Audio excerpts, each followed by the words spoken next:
Mr. Willem. Question 13, sir.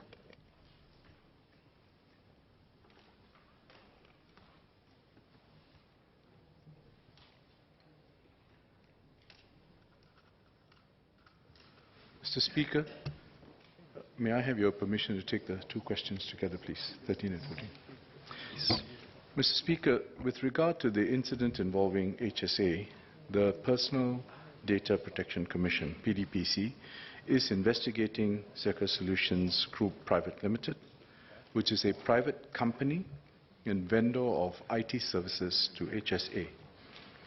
If found to be in breach of the Personal Data Protection Act, PDPC will take the appropriate enforcement actions against the company, such as issuing directions and imposing financial penalties.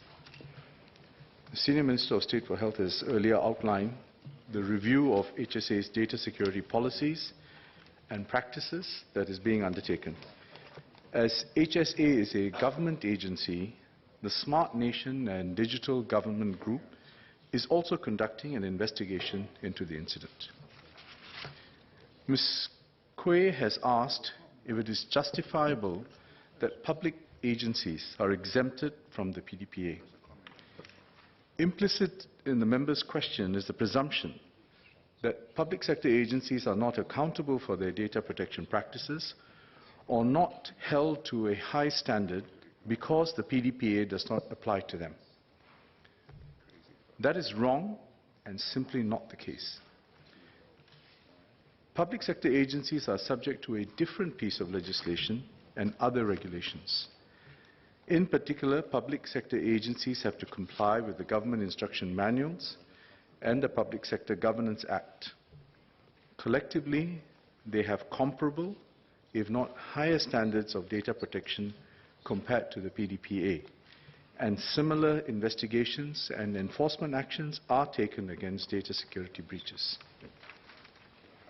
I have previously explained in Parliament why we have adopted this approach. To reiterate, the PDPA does not apply to public agencies because there are fundamental differences in how the public sector operates, which requires a different approach to personal data protection from when compared to the private sector. In order to enable a whole-of-government approach to the delivery of public services, personal data has to be managed as a common resource within the public sector. The considerations are different in the private sector, as there is no such expectation of a holistic approach to the delivery of commercial services across private organizations. Citizens have the same recourse for a data breach in the public sector as with the PDPA. Where citizens suspect that their data has been mishandled by a private sector organization, they can lodge a complaint with the PDPC or with GovTech if a public sector agency is involved. In practice, there are no wrong doors, and the complaint will be directed to the relevant agencies for follow-up. Affected individuals can also seek mediation or take civil action against the organization or agency which mishandled the data. The member has asked whether tangible penalties should be imposed on public agencies for public accountability. Public officers who flout the government's data security rules and are found to have misused or disclosed data in an unauthorized manner could be held criminally liable under the PSGA. The penalties include fines of up to $5,000 or a jail term of up to 2 years or both. It is not meaningful to impose financial penalties on public sector agencies because the cost of such penalties would ultimately have to be borne by the same public purse. Mr. Speaker, over the years, the government has progressively enhanced security measures to safeguard sensitive data. The government has also increased the number and types of internal IT audits to check on agencies' data access and data protection measures. Nevertheless, recent data-related incidents have underscored the urgency to strengthen data security policies and practices in the public sector.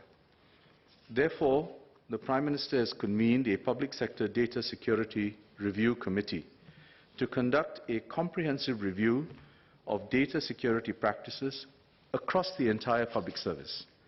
This includes measures and processes related to the collection and protection of citizens' personal data by public sector agencies, as well as vendors who handle personal data on behalf of the government. While individual agencies are investigating and taking action on the specific incidents, this committee will undertake a comprehensive review across the public sector and incorporate industry and global best practices to strengthen data security. This review will help to ensure that all public sector agencies maintain the highest standards of data governance. This is essential to uphold public confidence and deliver a high quality of public service to our citizens through the use of data. The work of this committee will complement our efforts to achieve our Smart Nation vision, and the Public Sector Data Security Review Committee will submit its findings and recommendations to the Prime Minister by 30th November 2019.